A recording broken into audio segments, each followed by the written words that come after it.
Hello, everyone. Sounds like a fade out to me.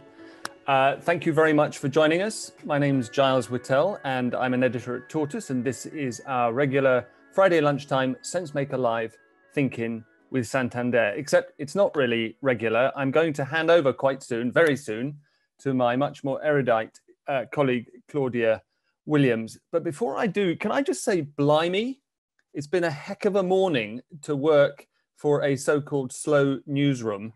I overslept, and at 2 minutes to 6 this morning, the news was that Hope Hicks had COVID. At 1 minute to 6, the news was that Trump and the First Lady had COVID. And suddenly we were ripping up all our plans for the daily Sensemaker email that is sort of related to this thinking, in that the same team produces it. And that is all about Trump. And that should be in your email boxes or on the app if you're members, so do have a read of it. But the great privilege of being somewhere like Tortoise is that we can now, in circumstances like these, sit back, take a break from the crazy part of the news cycle, when on that story, everyone is thinking of things to say all the time about the news, even though there's no new news. And we can focus instead of something which has a superficial impact on a lot of people, on something today which has a very profound impact on a much smaller number of people, albeit a growing one. So this week at Tortoise, we've produced a 4-part series on the modern fertility business, starting with a podcast based on months of reporting by Claudia on a company called Profam that I think I can summarize as selling at least the promise of extended fertility to young women who may not be thinking about it at that stage of their lives. And fortuitously, in the same week, the Nuffield Council on Bioethics has produced a report on egg freezing, which confirms, among other things, it's a very detailed document, I commend it to you, that egg freezing is growing fast and probably too fast for society at large to keep up with in terms of processing the implications, good or bad. I may be wrong about that, but that's something I'm sure that we'll get to. Now, Claudia has seized the moment and invited some truly expert guests who are with us, and I hope can help us get to the bottom of this over the next hour.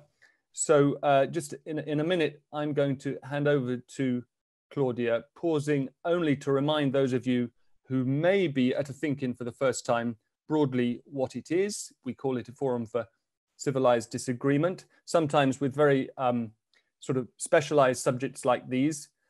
You may just want to listen and learn, as I will, but please, the overwhelming goal is for everybody to pitch in, so we hear from everybody, not just our expert speakers, and you can do that by raising your digital hand, which you reach through the participants tab at the bottom, or by joining in the chat.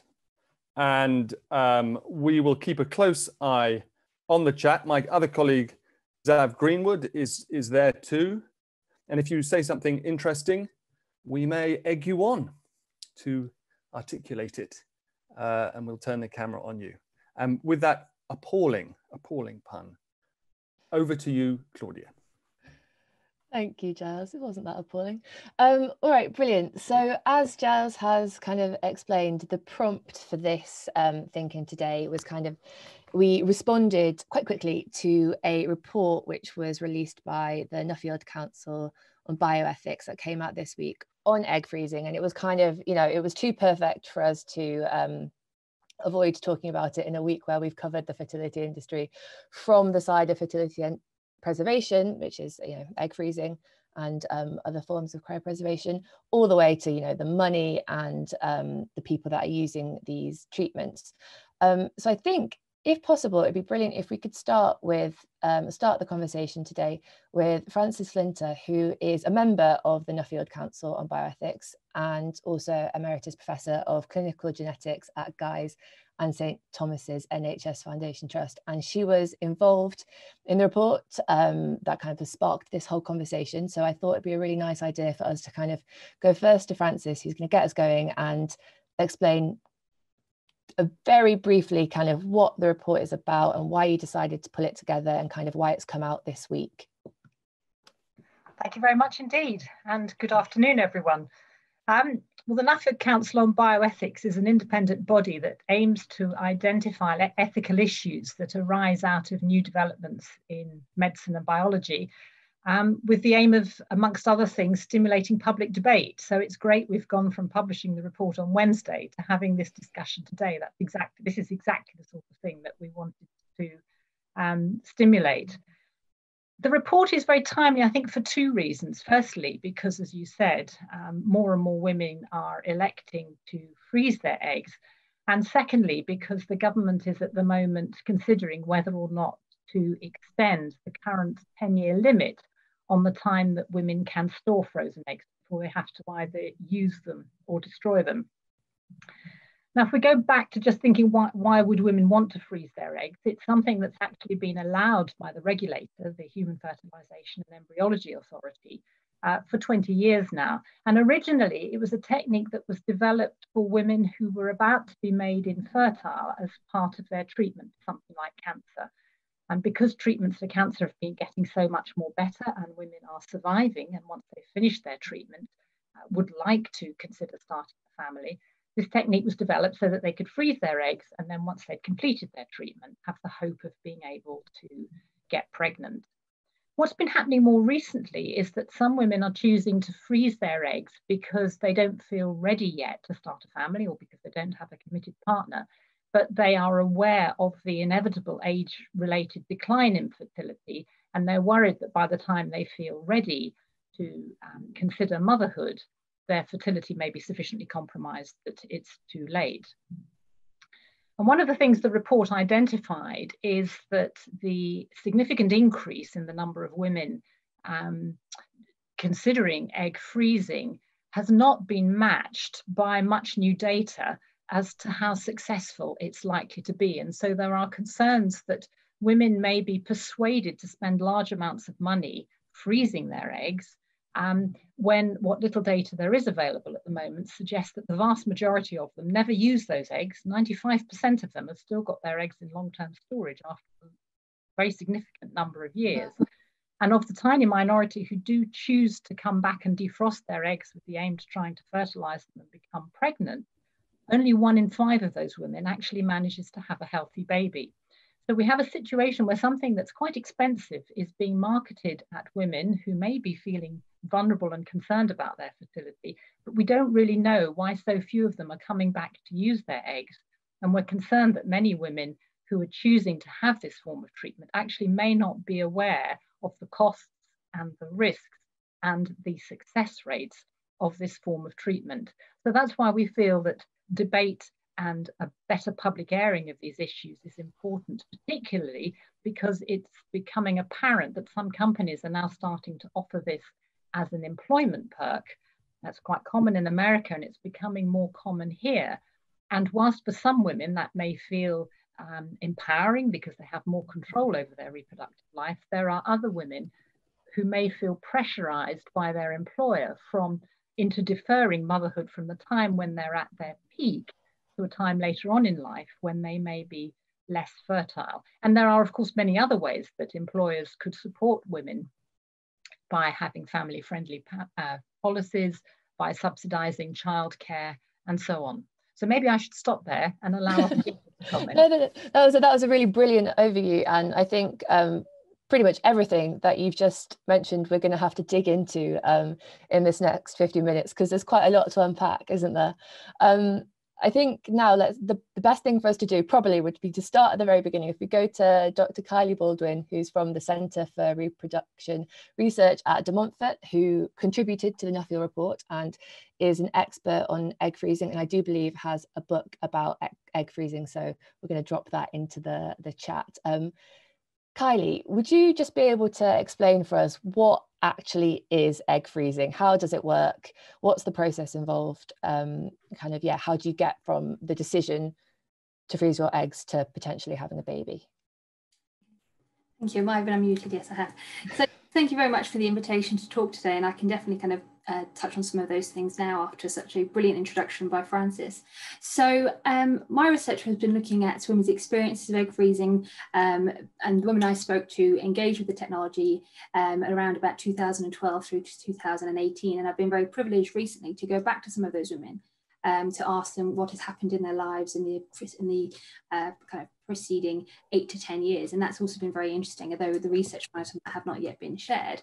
And my research very much has shown that for a lot of women, egg freezing is a long-term investment, certainly, and that they hope will pay out, although of course we know it doesn't in all circumstances. And it's something that many women have spent a long time thinking about before they actually undergo the procedure. And in many of the cases, women I spoke to had been considering freezing their eggs for months or even years, and in many cases had wanted to not have to freeze their eggs, instead hoping that they'd be able to become a mother naturally. But for those women who did pursue the technology that I spoke to, the process of freezing their eggs, and we often refer to it as a fertility preservation technology. I like the term fertility extension technology. I think that better captures the nature of egg freezing because the woman would still be infertile at the end of freezing her eggs, even if she has eggs frozen. Her fertility is not being preserved, but being extended. And a woman, when they decide to freeze their eggs, they'll often present at a fertility clinic of their own choosing, can sometimes be referred by their GPs, and will undergo some fertility tests to determine whether their fertility is sufficiently high to warrant the procedure. And then they'll undergo a process of hormonal stimulation, which is very similar to the process of traditional IVF, which sees people trying to conceive a baby at the end of it. So they will go away and inject themselves with fertility stimulating drugs for a period of 10 days to 14 days, sometimes a little bit longer, depending on the protocol that they are on, which will essentially boost their ovaries into producing a larger number of eggs than would be produced in a normal, typical cycle in a woman's body. And then after undergoing regular checks at the fertility clinic where they are having the procedure, including internal ultrasounds to monitor the development of the follicles in the ovaries, a woman will then administer a trigger shot as such, a bigger injection, which will prepare the body for the eggs to be retrieved via a needle through the cervix into the ovaries to aspirate or take out the eggs. And at which point embryologists, I've seen the process, it's absolutely fascinating. Embryologists will go through the material that comes out of the woman and identify as many healthy, mature eggs for freezing. And those eggs are then frozen via a process called vitrification, which sees the eggs being snapped frozen very, very quickly, which has proved to have better results long-term with eggs than an older process of slow freezing. And those eggs can then be kept in what we refer to as suspended animation at the moment for social reasons for up to 10 years. And this process costs women to have one cycle of egg freezing around about £4,000. And that's for the fertility treatment, the drugs, and sometimes for the first year of storage of those eggs. And in many cases, women may only undergo one cycle of egg freezing, but if a woman is older at the time of freezing her eggs or doesn't retrieve a sufficient number of eggs, they may be advised to undergo multiple cycles of the procedure. And this is something I think that women need to be made aware of at the early stages of egg freezing, that they might need to undergo the procedure a couple of times to get enough eggs. And enough eggs may be 15 eggs to try and ensure one birth, but it may be more depending upon the age of the woman and the quality of those eggs being retrieved. And that's really the process. Sorry, just very quickly, sorry. And would you have to pay for each time you did each cycle? So it would be, you might do one cycle and it's £4,000, and then you get told you don't have enough eggs, so you have to do it again, another £4,000. And some clinics are offering, lots of clinics I think actually are offering packages. So women can sign up for 3 packages at once with the commitment that they would try and bank, say, 30 eggs, for example. So some women are aware or made aware at the outset that they may need to undergo multiple cycles. But for some women, certainly some of the ones that I spoke to, were quite surprised when they retrieved, say, 9 eggs and were advised by the clinicians that they might need to undergo more rounds of treatment to get enough eggs, as egg freezing is very much a numbers game, when it comes to trying to use those eggs to conceive at the end. The more eggs that you have, the better, the more likely it will be able to result in a child in the future, should you use those eggs, which, as we know, not everyone does. Yeah, so let's just dig into that for now. So you might freeze your eggs, and then some of them you might not have enough eggs, but also some of them might not be frozen properly, so you might have to, some of them might degrade. Some people don't come back and use their eggs. There seems to be quite a lot of different barriers between someone freezing their eggs and having a successful pregnancy and a baby. What are the kind of success rates at the moment that we know about? So you're very right that it's a numbers game. It's almost like there is an attrition process. So say a woman freezes 10 eggs, or she retrieves 10 eggs following a round of stimulation. 2 of those eggs might not be mature or well enough to freeze. Then all those 8 eggs left might be frozen. Then when those eggs are thawed, say they decide to thaw all of the eggs, 3 of those eggs might not survive the thaw. Then they could fertilize those eggs. And this is me just kind of suggesting numbers, they might fertilize those eggs. And of those 5, 1 may not fertilize, 1 may not develop well enough to be considered a high quality potential embryo. And then there's 3 eggs left, or now embryos left.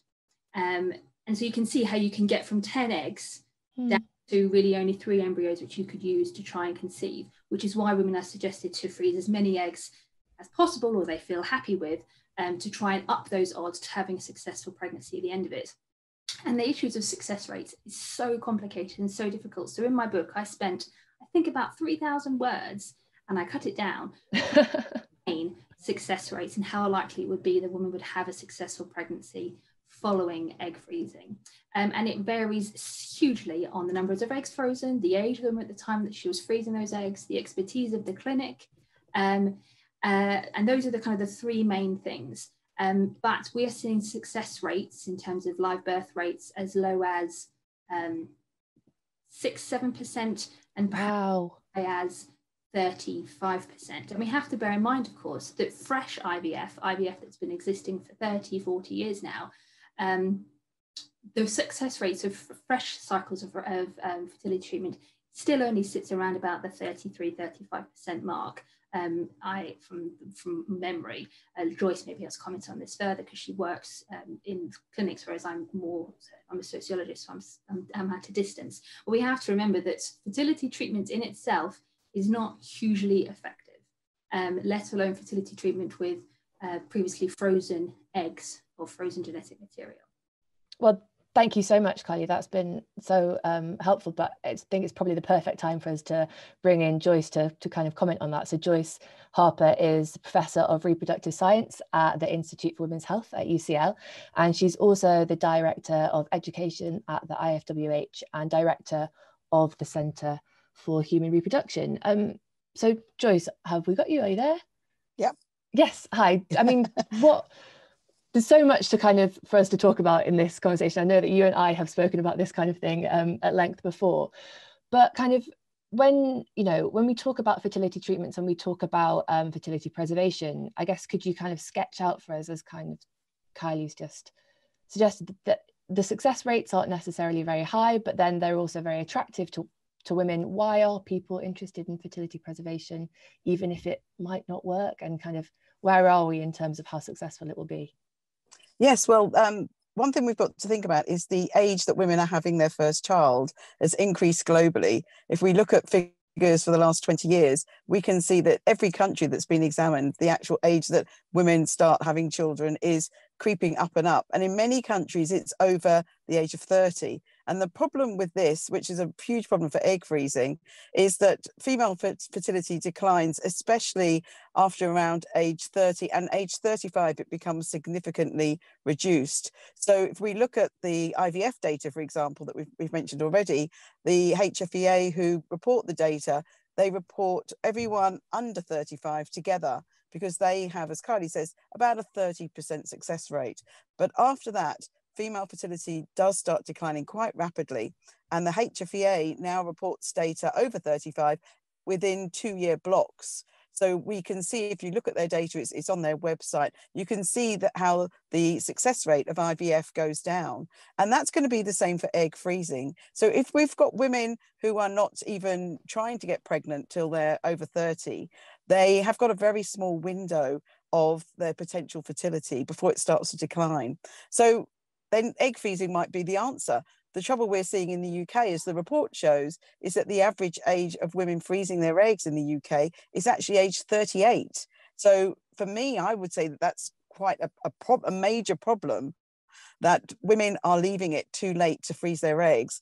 And as Kylie said, it is a numbers game, but it's not just about numbers, it's about the quality of the eggs. So a woman age 38, if she has 10 eggs, they're going to be a very different quality to a woman of 28. The woman of 28 is going to have much more healthy and viable eggs than a woman at 38. And a woman at 48 is probably going to have no viable eggs at all. And she'll find it actually quite hard to get 10 eggs. So unfortunately, when we collect the eggs, we can't tell which is a good egg and a poor egg. So this is why egg freezing is absolutely no guarantee. We can't say to any woman, even a 28-year-old, you've got 10 eggs, then you've got a really good chance of getting pregnant. We don't have good data on the success rate. So what we're finding globally is that the what we call the total fertility rate, which is the average number of children a woman has really gone down. When I was young in the UK, we used to say 2.4 children. Now it's in the UK 1.9, and some countries it's 1.3. So what we're seeing is that women are probably not having the desired family size because they're leaving it so late to have children.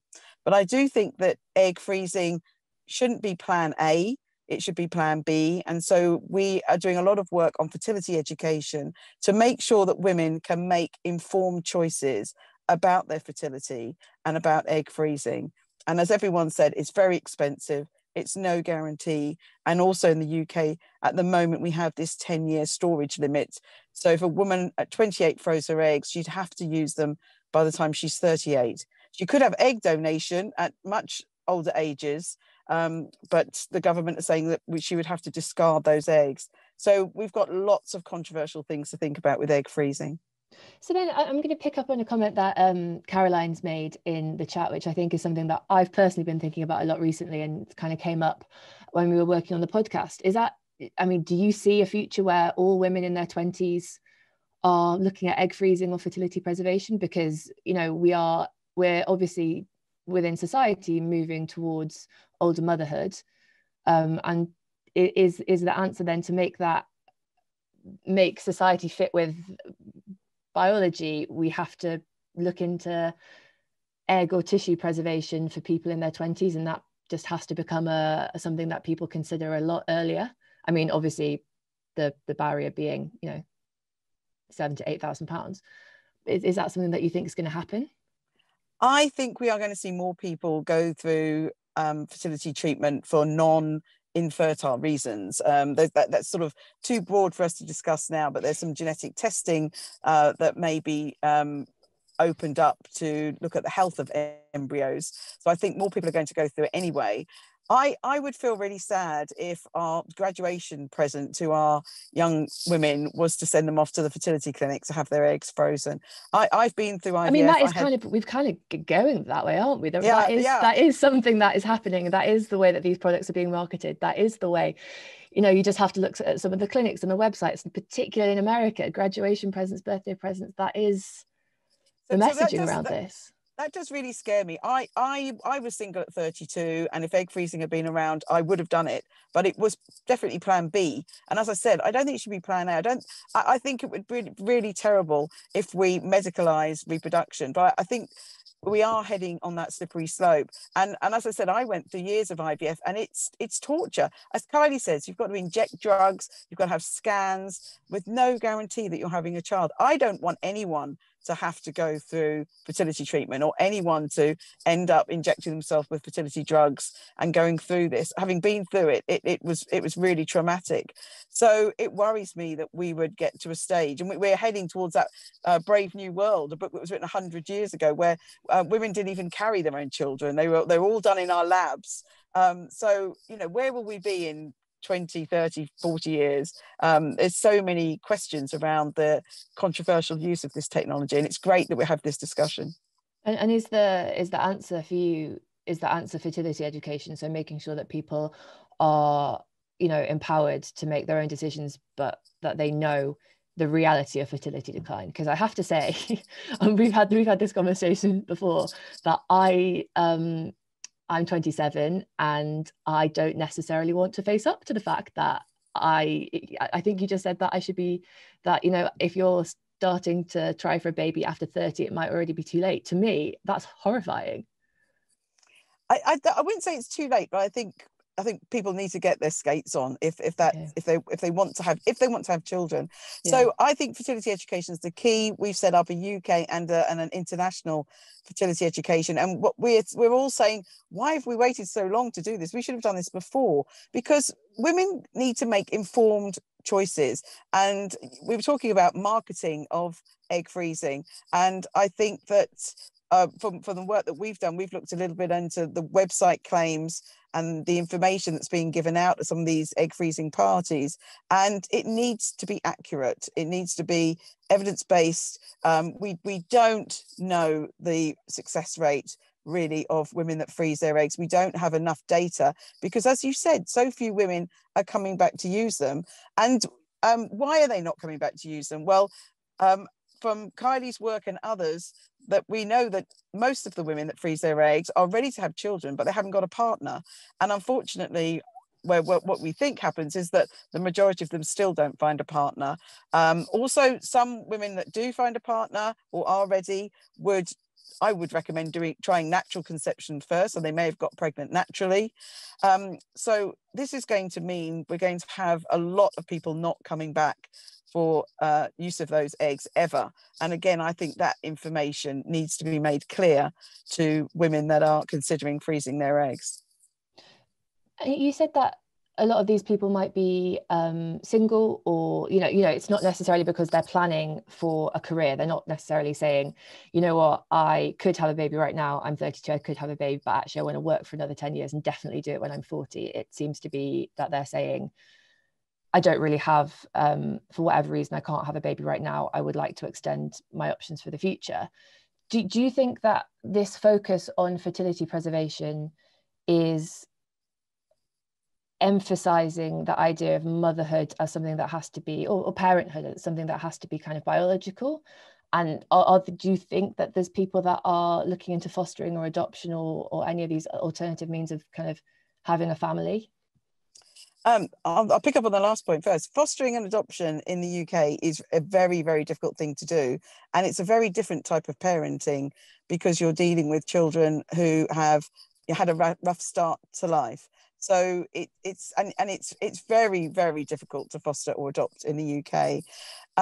With women that are going through egg freezing, I do think that the majority of them, as you said, they are ready now.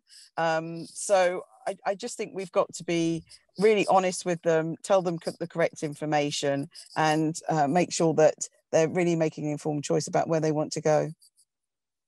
Brilliant, thank you. I know that I think you have to leave soon, so I'm going to say thank you so much, Joyce, and maybe pick up with Francis, if we can, just on that point about marketing, because this is one of the things that really struck me from the Nuffield briefing note was, as you kind of mentioned at the top of this conversation, how difficult it is for people to make choices. And I should say that I am going to come to Tessa, who's had her hand up for a really long time, and I think we'll probably be making a point similar to the one I'm about to make, or potentially.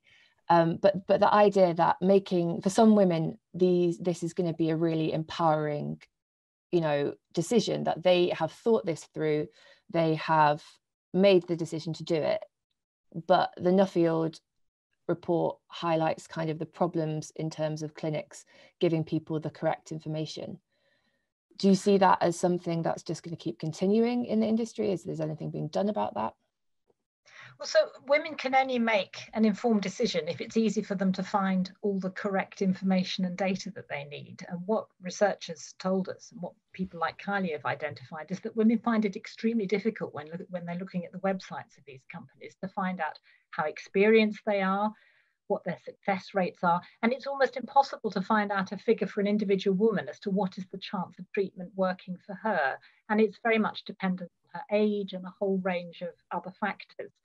So if women are feeling pressurized by their employer into considering this because it suits the employer to keep them at work longer, that's not empowerment. But if women are making an informed choice when they really do have access to all the correct facts and figures, then I think people would not have concerns about that. And what's the feeling at the moment? What's the kind of situation? How is fertility preservation, how is egg freezing being marketed to women in the UK particularly? Well, obviously it varies from clinic to clinic, but when we hear about things like Prosecco parties being arranged so that groups of women can get together and discuss it, there's a real concern there that there may be a peer pressure that pushes people to consider something that they wouldn't necessarily otherwise want to think about. There's also some evidence that social media influences are sometimes being used to try and persuade women that they should do this, or algorithms that lead to targeted advertising. And that's really not helpful when we could perhaps try and persuade employers to do other things to support women in the workforce instead, so that if women do want to have their children before the age of 35, it would be nice if their companies actually supported them in doing that and spent the money supporting affordable childcare and family-friendly working policies. But I suppose isn't the kind of, if companies are offering women or people egg freezing right now, isn't the kind of argument that the social change is going to take a while, and that might be too late for this generation of women who might want to freeze their eggs, and aren't kind of companies just providing an alternative option that suits women right now and is kind of a more immediate response? I guess it depends how that offer is made and what other alternatives they're also offering to women, doesn't it? So, for example, maternity leave or things like that. Mm. And what do you think? Do you think this is something that's gonna increase in the UK? Because at the moment it's more of an American thing, but do you think it's coming to the UK? It's some quite big companies in the UK, people like Goldman Sachs and BlackRock, have already started offering this to their employees, and it's becoming quite prevalent in the US. So I think it's inevitable that we will see more and more employers in this country starting to offer the same sort of thing. Because I think as well, I think someone's also mentioned this in the chat earlier, and I should say that I'd be really keen to hear from anyone who potentially has been offered egg freezing or fertility treatments as part of an employee contract. I'd be really interested to hear from anyone who thinks that whether it's a good thing or a bad thing. It's obviously a hugely complicated issue, but there is the potential for a level of exploitation here, isn't there? So that you have a company kind of bribing someone to give them their, quote unquote, best years of their life, with the promise of a future that might not happen. Well, the definition of exploitation is using someone unfairly for your own advantage. So, yes. And is that what do you think that might be the kind of motivation for companies is not as altruistic as it might be made out? I can't speculate or comment on what individual companies' motivation is, but I think what our report emphasizes is the concern that the focus needs to be on women and providing women with the information that they need in a balanced way, so that they can then make a decision about what is right for them. Every woman is different, and we can't generalize about what is right for all women, because women have different aims and aspirations. Of course. And I guess in terms of that, the report, particularly one of the key things that came out, or key things that jumped out to me, was this 10-year limit that I don't know if people on this call will be completely aware of, but we have mentioned it already, which is the fact that you can only, at the moment in the UK, there is a 10-year limit on how long you can store your eggs. I wonder if you could just explain for people kind of the implications for that, what that means for women, and how likely you think it is that that's going to be overturned, because I know that the government is looking at it at the moment. Yes. So the 10-year limit was originally introduced because that originally we didn't know how well eggs would do if they were stored for a very long period of time. And so women who are storing eggs because they wish to defer motherhood either have to use or destroy their eggs after 10 years. In fact, it's different for women who are storing their eggs because they are infertile, for example, following cancer treatment, because they can keep renewing the 10 years up to a maximum of 55 years. We now know that eggs can be kept in storage for a very long time. One of the concerns is that with the limit of 10 years, women may be deferring freezing their eggs until perhaps their middle or late 30s because they want to be able to use them into their middle and late 40s. We now know that the average age that women are freezing eggs at the moment is 38, and really that's too late. If they're going to do it, they need to freeze them before the age of 35. If the 10-year limit were removed and women could store their eggs for 20 years or 30 years, then those who want to use this facility could freeze their eggs at a younger age, and as and when they came to use them, there would be a better chance of success. So there doesn't seem to be really any good reason for retaining the 10-year limit. In fact, it's just temporarily been increased to 12 years because of the COVID pandemic, because all fertility treatments had to be paused when we went into lockdown. And obviously a lot of women who were approaching the end of the 10 years became very concerned. This might mean they would never get the chance to use their eggs. So it's been temporarily extended. But the government is currently reviewing the 10-year limit. And as I said, there seems to be very little reason to retain it. And do you think what the kind of the framework for changing that, is that something that might be coming in the next few months, or is it going to take a really long time for that to be brought in? Well, I certainly don't think I'd be able to predict when the government might change the law, but they are supposed to be. They are in the process of reviewing at the moment, so we will have to wait and see. Brilliant, thank you so much, Frances. I think we are able to speak to Helen, who is on the call, hopefully, and who is someone who's actually been through egg freezing and has wonderfully agreed to talk to us about her experience. So I should set out that we've kind of been talking about egg freezing at the moment, particularly from a social angle. So there are kind of, as Kylie mentioned earlier in the conversation, there are kind of two main motivations for egg freezing, and one of them is people who freeze their eggs because of medical reasons, and the other is for social reasons. And Helen, Helen, why don't you tell us about your experience? And you did it because you were you'd been going through cancer treatment, I believe. Oh, can we hear you, Helen? Yeah, that's right.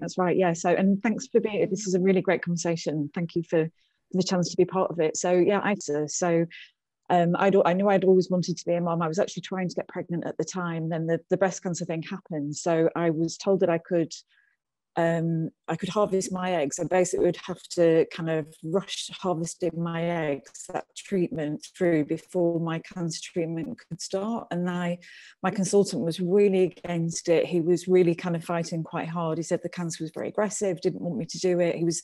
It was a cancer that was really hormonally driven. So he was very nervous about all the hormones surrounding the treatment and the impact that would have on the cancer. But I remember I fought really, really hard to do the harvesting, because it meant so much to me. And it's been really interesting hearing, like Kylie, some of the numbers that you shared. So I remember doing the harvesting. It was super hard emotionally. I was obviously dealing with cancer and everything else, plus the impact of the hormones was really, really tough. I remember crying all the time, and the injections were awful. It's super painful.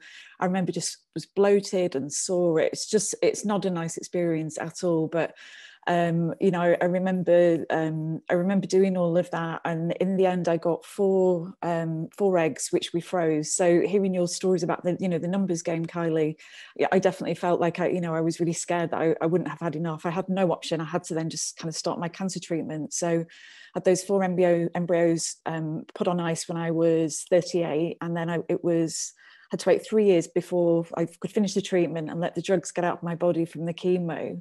I then decided that I would do the first round of IVF, I would pay privately. This was all done on the NHS. So I decided the first treatment I would do privately. So just to see if I had any chance of, kind of generating any new eggs. And it was a really strange experience. I remember it being really expensive and very stressful. So it started at 4,000. And then as the kind of, the treatment was going on, they started saying, oh, we need you to come in for a scan every day, which I was having to do very early before coming to work. That was, I think, £300 each day to come in, and I kept saying, you know, I'm happy to if you think that's the right thing for me to do, and they insisted that I did. So I spent so much money. I remember feeling really stressed about it, and then we literally got to the day when they were kind of like, you know, let's see if there are any eggs, and they went, oh, sorry, you know, there's nothing there, sorry, anyway, bye. And I just thought, you've been looking every day, you could have seen them. They're disappointed by the whole experience. And then when back to the NHS, I don't know. Kylie embryos, one of them. I think we are losing Helen slightly. Maybe we. Sorry. No, it's not at all. No, it's all right. Thank you so much for sharing. It's such an interesting insight into this whole thing. I think you've come back for slightly there. So by all means, do carry on. Oh, okay. I'll try. Yeah. Sorry, I have been having really bad Wi-Fi all day. So yeah, I was just going to say. So I ended up having 1 private and then 4 on the NHS, which I still paid for. So I spent lots of money. These 4,000 would have eggs stolen, borrowed to pay for it. It meant so much to me. I had another friend who has done 13 treatments. And another friend did 3, another friend did 2. Each one of us has been really lucky, and I was so fortunate. I managed, on the very last embryo that I had, I managed to get pregnant, and I brought a picture to everybody, had my gorgeous daughter. So it, you know, it ended well. Each one of my friends that, you know, all this money, they've had the children as well. So, you know, ultimately kind of good results in, you know, when you look at the stats, that, you know, the results are so low. I think if people ask me, you know, would you recommend freezing your eggs, I would absolutely say yes, just because I'm genuinely convinced that, because the age of the eggs were 38, but I was 42 when I was starting the treatment, I wouldn't have got pregnant had those eggs been that age. It just wouldn't have happened. It was only because they were kind of slightly younger, still old by the, you know, by all the guidelines, but younger eggs. It was the only way that I was lucky.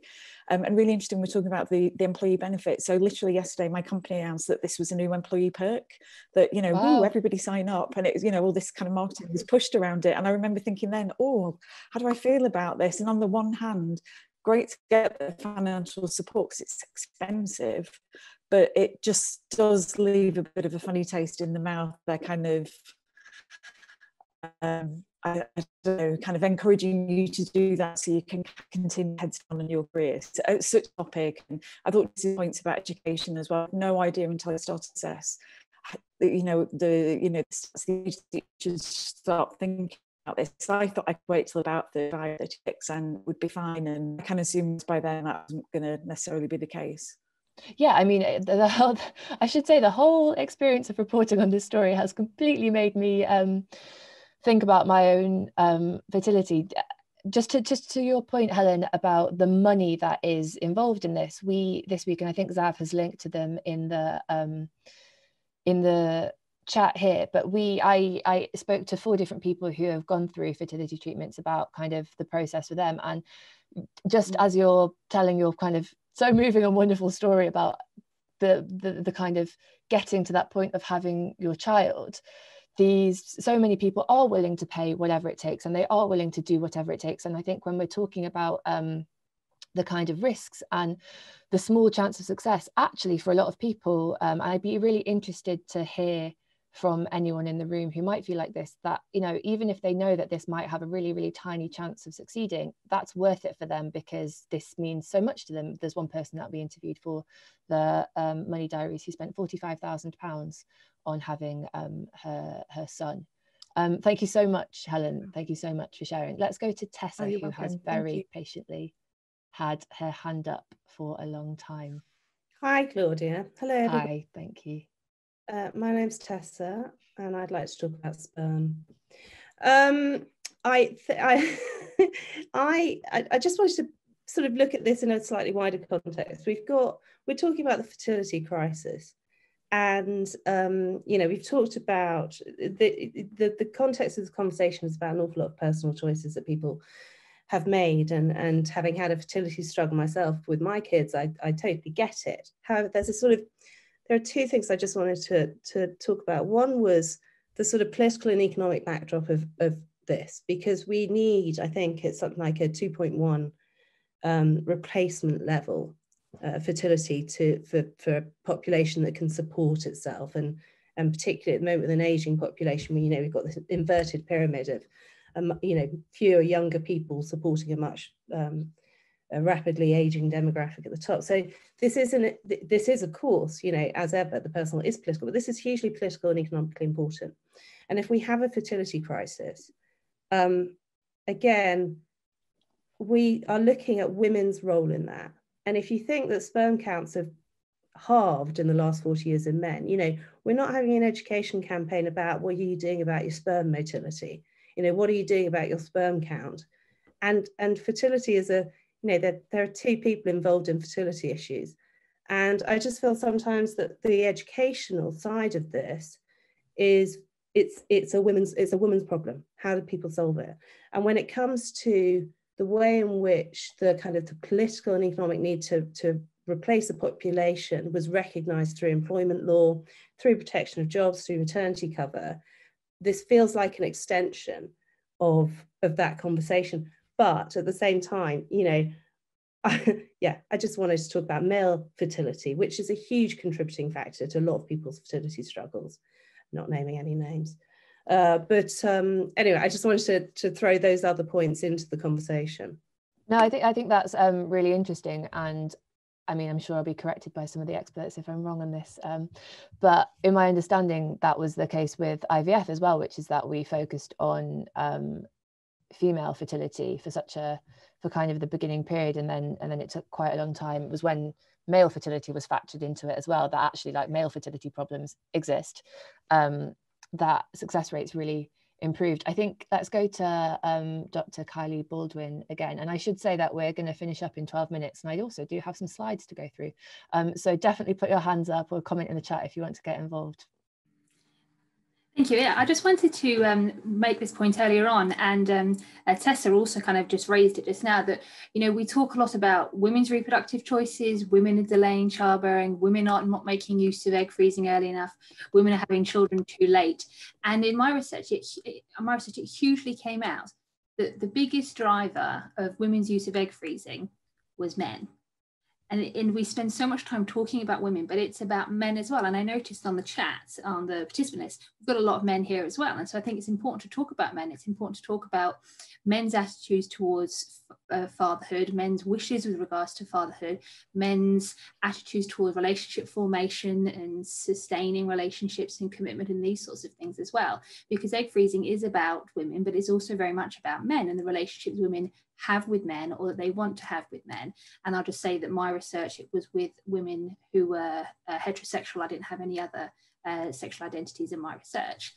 And so I think it's really important that we do talk about fertility education, but it's not about just educating women, but it's about educating men, and also creating space for a healthy taboo-free dialogue about parenting desires. So the women who I've been re-interviewing 6-7 years later, who froze their eggs in the first part of my study, I'm coming back and I'm interviewing them now. Well, the interviews are finished now. I'm doing the analysis, and some of the findings are coming out now. And they are very much talking about how they found it very difficult to broach discussions in early partnerships, in dates, about their desire to have children with men, both before they froze their eggs, but also afterwards, because if they would fear that men would think that they were desperate for their sperm, with them. And they talked about how men they had met had been unwilling to commit to long-term partnerships, and the difficulties they felt about raising discussions about motherhood and reproductive timing. And of course, not all men are like the participants that are like the men the participants encountered. There are hundreds of thousands of fathers being created every day. But I think it's important that we open up some space to talk about men's attitudes towards fatherhood, men's awareness of their own fertility decline, but also that of their potential female partners, and create a space where we can talk about the desire to become a parent in a way that isn't terribly intimidating or taboo. And that seems to be the experiences of my participants, that's talking about the fact they want to become a parent was problematic, and that is hugely problematic, I would suggest.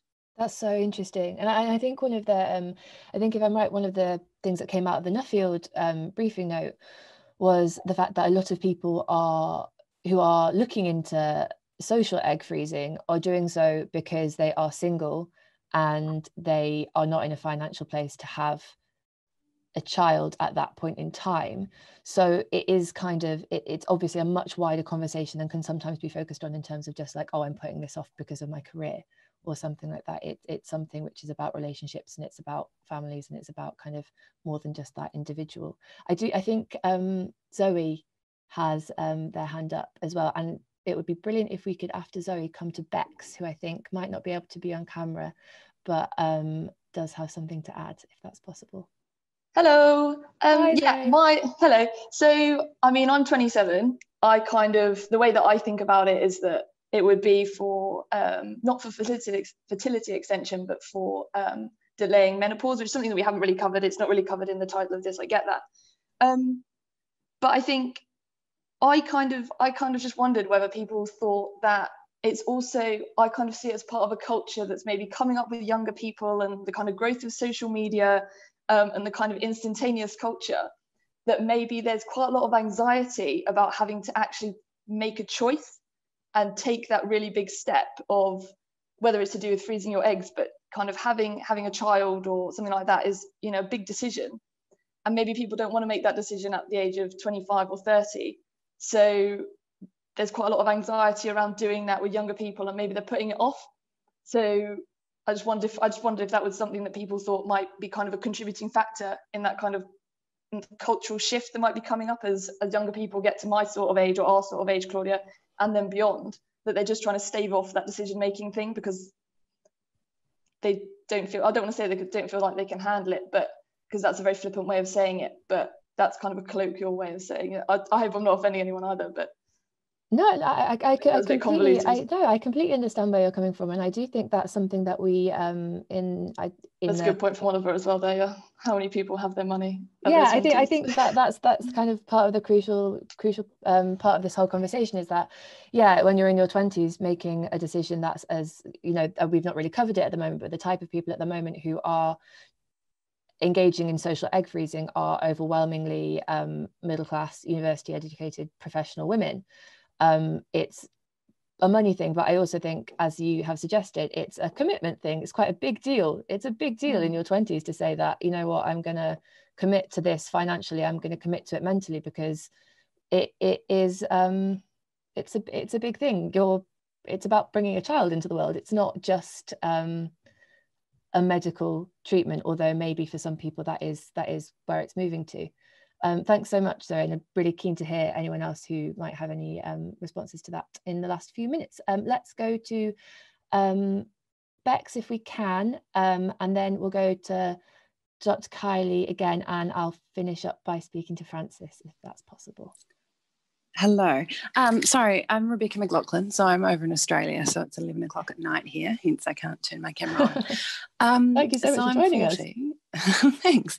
I'm 40, so I didn't meet my partner till I was 38, and then we went through trying to conceive for 7 months before we did some IVF tests and realised my AMH level was low and I had cysts, and as it turns out, endometriosis that I had no symptoms for. That relationship then broke up. So I saw the IVF specialist 3 days ago, and she kind of said, well, we have to do something right now. You can't afford to wait. We need to be freezing eggs, preferably this month before the endometriosis comes back. We don't know how your AMH levels will react.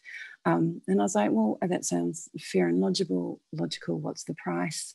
And she said, I'll send you that information later. When that quote came through, it was $22,000. And that's with a $22,000 Medicare rebate in Australia. So $40,000 all up. Of which I'm only out of pocket for half. But it kind of made me go, well, where do you get the right information from? Because she said that even at my age, with the endometriosis, with the AMH, 3 or 4 cycles would get the right amount of eggs, and I'd have a 70% chance of getting a child. And then when I'm listening to the stats today, it's not seeming to be that straightforward. So there's a really interesting issue of where do you even go to get advice that you can rely on when these specialists are kind of invested in you and having those services.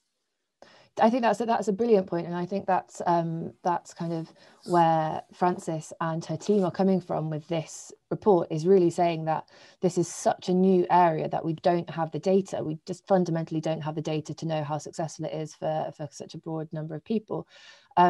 but also, if we don't have the data, how are clinics selling it or promoting it in an objective way? We only have a couple of minutes left, so I'm going to throw it out. I'm not sure whether we're going to have time to do the slides, although if we did, now would be a great time to do them if that is possible, just because I think we do have a couple of points on there that, I mean, I can kind of very quickly talk us through them now. But yeah, so this first slide is just showing the percentage increase in egg freezing between 2013 and 2018. So 240% more people going through egg freezing cycles. But if you then look at that number of egg cycles compared to IVF, it's still a tiny, tiny amount of the number of fertility treatments in total. If we go on to the next slide, this is what I kind of wanted to highlight is, so in the UK that's 3,400 on average for egg freezing. But I think the most important thing to point out about this slide is that's just for the freezing. So that's for the kind of the egg freezing part of it. But then you also have extra costs for storage. And obviously that completely depends where you are in different countries, different clinics. And then you also have the money for the transfer and the kind of the second half of it. And so in the UK, that can cost up to £8,000. So obviously really expensive option. And quite often, someone on the phone told me today, that is only the £3,400 number is the one that's promoted by clinics. I think we can go into the next one. And this is quite complicated, but hopefully will show kind of just how few people we know about who are doing egg freezing and going on to actually have a baby. So this is taken from two particular study that was done over 10 years, and it was two really popular kind of egg freezing clinics in the UK, both based in London. And you can kind of see from the kind of amazing graphic that Chris has put together that only 20% of women who are returning, who've frozen their eggs, return to actually use them. Of those 20%, only 21% went on to have a baby. And then if you look at the women who chose to freeze their eggs for social reasons, and that was 36% of that 20%, only 17% of them had a baby. So you really are cutting down just the number of people that are actually going on to have children from these techniques, which obviously does not mean that they're in and of themselves bad, but it's just important that we kind of talk about the actual stats here. And if we go on to the last one, yeah, this is just, we've kind of spoken about this already, but if we look at declining fertility rates, we can see that actually we've got two things at once, which is declining fertility rates in general, but also women having babies older. So the increase there for women over 40 and between 35 and 39. And I think we might have one more final slide, which just gets to this point about employee benefits. And it kind of is for employees, they get to say that they're fitting their diversity and inclusion goals. They get to promote themselves as a woman-friendly workplace. And maybe those things are true. Maybe I'm being slightly cynical here. But the flip side of that is that they have employees who feel more loyal and who stayed longer in their job. And I should say that those stats are about fertility treatments in general, not just egg freezing, but IVF as well. That was a whistle-stop tour around the slides. I would love for us to finish up by coming back to Dr. Kylie and Francis, if possible. And I'd kind of like you both to, if you could, predict whether you think, and obviously I know neither of you are probably in the business of predictions, but I'd love to hear your thoughts about where you think this is going. Are we going to see egg freezing really taking off in the UK? And if so, do you think that we are going to continue to have these conversations around the kind of ethics and complicated nature of it? Is that something that you think that we need to be doing? And is it going to be increasing among consumers? Thank you. Yeah, I think it's very important that we continue to have these difficult conversations about ethics, about information provision, and that people continue to ask difficult questions and make difficult requests of the high quality detailed data that is applicable to the typical user of egg freezing. In my research, I found it quite frequently clinics would tell women, well, these are the success rates for egg freezing, but what they wouldn't say is that data comes from a very specialist clinic in America and is based on data using eggs from 22-year-old women, which is very little use to a woman in a run-of-the-mill clinic in Liverpool when she's 39. Yes, and I should say actually something that we've not mentioned is completely fascinating, the freeze and share options. So quite often in the UK, quite often the data is actually about donated eggs, which are women who are younger who have donated their eggs, and they get money back to donate their eggs, and that can skew the data, in my understanding, because you have women using donated eggs rather than their own eggs. Yeah, very much so. And that freeze and share as a scheme, as it's called, is a whole other kind of big issue that probably needs to be very much carefully looked at. The effect of essentially offering free treatment for women if they donate their eggs to other women, the practice of donation and the long-term effects of donation on the donor as well as the child. There is a lot of literature on that, and we need to be aware of that when people are offering schemes such as freeze and share. But with regards to the future, I don't think that we're going to be seeing lots of women freezing their eggs. I don't think, and I would hope to not see a big shift towards women freezing their eggs in their 20s, because for the vast majority of women, they will be able to find a partner and have a child if that's what they want.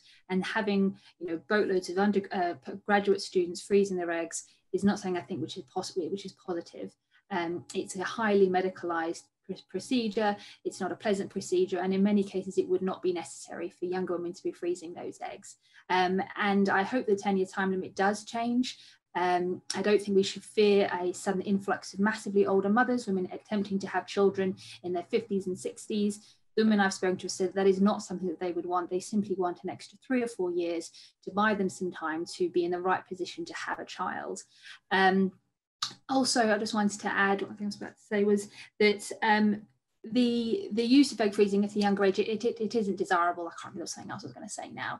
And find that at the other point was that egg freezing is not a hugely effective technology because IVF is not a hugely effective technology. Right. I don't think we'll be seeing huge numbers of women freezing their eggs because we're not going to send massive increases in IVF success rates. We've been doing it for 40 years now, and still only 1 in 3 people have a take-home baby at the end of it. So for as long as IVF is not terribly effective, and as long as IVF is the difficult and traumatic process it is, we're not going to be seeing young women wanting to put themselves through this for such a low payout. So that's my predictions for the future, but I may be wrong.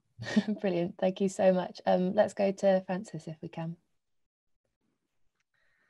Well, I suppose my first message would be that for the majority of women, their best chance of getting pregnant is going to be getting pregnant naturally. The majority of women don't need egg freezing and don't need IVF. Clearly, if people are going to be rendered permanently infertile as a consequence of treatment for cancer and so on, then egg freezing can be invaluable to them. And we hope that it will work for as many of them as possible. Egg freezing is being increasingly heavily marketed in the private sector. And I hope that any women who are considering it, if they've been part of this discussion, now know exactly what sort of questions they should be asking about the risks, the costs, and the chance of success. And what the Nuffield Council on Bioethics report has done is identify a whole lot of areas where there is need for more information. We need to understand why people are choosing to freeze their eggs. We need to understand why the vast majority of them never go back and use those eggs. And we need to start looking at what the children who were born as a consequence of egg freezing, how are they doing? And what do they understand about happened to them? So I think it's absolutely great that we've had this discussion, and I hope that people will carry on asking the right sorts of questions and encouraging the research that needs to be done. And like Kylie, I agree. I think there is no good reason to retain this 10-year limit for storage. So let's hope that that will be increased. Brilliant, thank you both so much. So I have gone 5 minutes over, for which I'm very sorry. I'm not sure whether my colleague Giles has anything that he needs to say to sum up. He's saying it in the chat, so there we are. Thank you everyone. Thank you so much to Frances and to Kylie, and thank you so much to Helen for sharing with us your story. That was such an important side of this to hear, I think. And thank you to Joyce, who's not here, but who was brilliant when she joined us. Thank you very much to the Sensemaker team for letting me put this on, and to Santander. That's everything